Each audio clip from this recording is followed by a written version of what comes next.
One of the biggest problems I see with companies on YouTube is not bad editing, bad thumbnails, or even bad strategy. It really starts much earlier than that. They're making the wrong videos.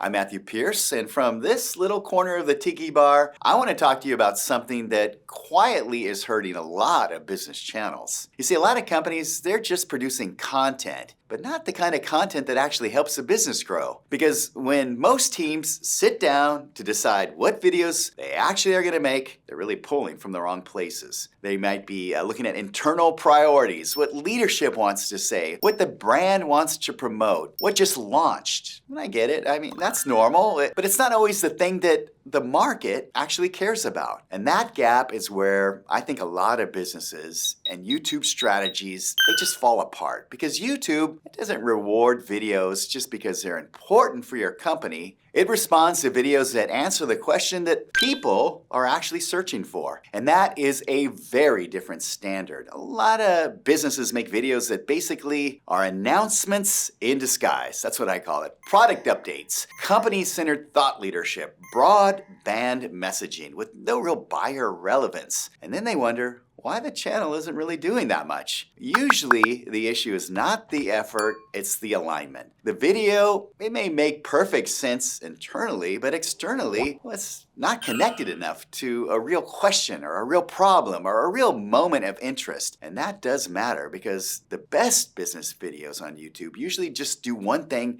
and they do it really well. They help the right person move forward, to answer a question, to reduce confusion. They build trust. They move someone closer to that decision. And that is really different from publishing content because the company has something to say. And this is where marketing managers, I think, get put in a really tough spot. They're balancing the sales requests, the leadership expectations, the launch calendars, the internal politics. So instead of building around audience relevance, they end up building around organizational noise. That really leads to the wrong mix. Too many videos about the company, not enough about the customer. Too much messaging, not enough usefulness. Too much what we want to say, and not enough what they need help in understanding. That is a shift. So if you want YouTube to work for your business, you really have to choose topics from the outside in, not from the boardroom out. That means asking better questions. What is the buyer confused about? What are they comparing?